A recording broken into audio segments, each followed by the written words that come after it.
What is a desert, and who lives there? Deserts occupy 1/5 of the Earth's land mass. Could it be that they would not have appeared on Earth at all? No, geographers shake their heads. Deserts on our planet are inevitable. They are created by the combined efforts of the sun and the wind. Because of the Earth's spherical shape, the air mass at the equator gets warmer. Hot air rises and cools in the upper layers. Water vapor turns into droplets that fall to the earth in heavy rains at the same equator. The hot currents of air that prop up from below push the cooling layers to the north and south. Here this mass cools even more, and so begins to sink. Below, in the subtropics, the air heats up again and rushes upward, but it has left its moisture in the tropics. The hot land is left without rain. Passation winds, blowing all year round toward the equator, carry the hot air there. There, because of the spherical shape of the Earth. See the beginning of this paragraph, everything repeats itself over and over again. As a result, dry zones, deserts, form to the north and south of the equator. For example, the Sahara and the Kalahari in Africa. Central and Central Asia are far away from oceans, where winds from the oceans could supply them with moisture.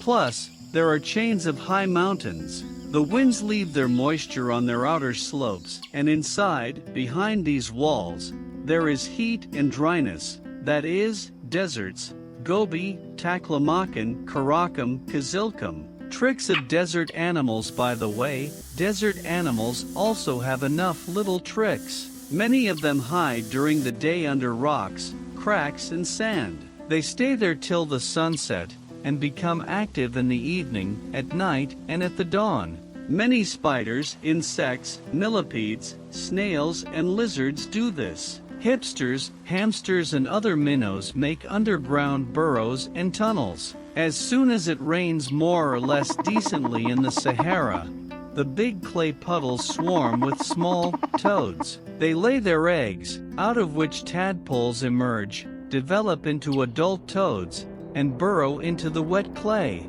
And they manage to do all this before the puddle dries out.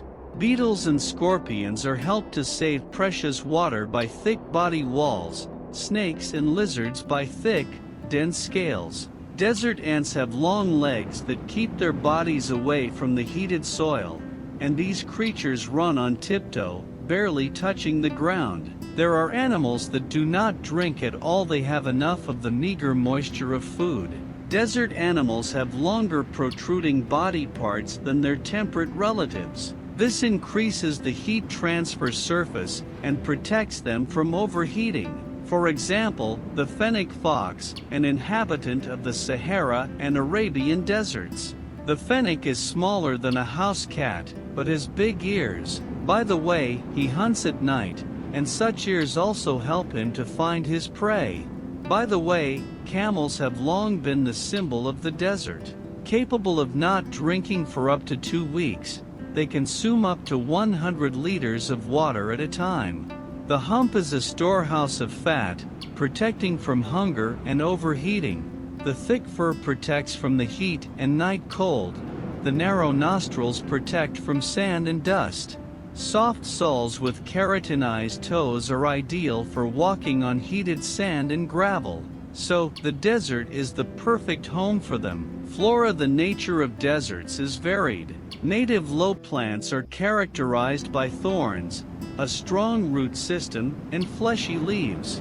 The long roots make their way to underground water, and the leaves hold moisture for a long time. Cacti, baobabs, tumbleweeds, and jojoba trees are found here. When precipitation falls, some species even bloom. How deserts form. Formation of desert landscapes is related to the uneven distribution of heat and moisture and the division of the planet into geographical zones. The formation of winds depends on temperature and atmospheric pressure. In equatorial tropical latitudes, trade winds prevail, preventing the formation of clouds and rainfall. Under such conditions, solar radiation and dry air masses increase. Maximum temperatures in the tropics and subtropics can reach up to plus 50 degrees Celsius. Most often, deserts in these latitudes are formed in intermountain depressions. Deserts of the temperate belt occur more often in Central Asia. They are separated from cyclones and monsoons by mountains, so there is very little precipitation. Even if cold air masses break through here, they quickly warm up under the influence of heat, up to plus 45 degrees Celsius. The desert zone has formed to the north and south of the equator, between 15 degrees and 45 degrees latitude. Cold currents in the tropical regions also influenced this. In addition to the lack of precipitation, high radiation, the formation of the desert area is influenced by the orographic structure of the landscape, its continental or prio-oceanic location. Relief. The relief of deserts is formed under the influence of wind and water. They lead to erosion, blowing out, and accumulation of sandy masses. Temporary or permanent watercourses affect the formation of terrain. These include full-flowing, non-drying rivers, Nile, Colorado. After a heavy rainfall, temporary water streams emerge. They create deposits near the slopes, forming cones. Sometimes these peaks can merge with each other to form baods. Water streams are capable of forming gullies, scouring, and bedlands. Wind creates all kinds of landforms. It carries dust over long distances. Flying sand settles on rocks and forms a landscape in the form of towers, spires, windows, and arches. Sometimes the air mass carries away all the sand from the surface, and only multicolored pebbles remain. Such a phenomenon can be seen in the Arabian Desert and the Sahara. In other areas, sand and dust can accumulate. That's where the dunes form. They are compacted in places where the wind meets an obstacle. There are dunes that rise up to 300 meters. These accumulations are fixed by plants or moved further by winds. A dune can move 10 m in a year. Sometimes there are barcons, crescent-shaped pileups with high slopes and horn-shaped sharps in the desert. Depressions are formed in deserts because of the wind and the uneven location of the sand.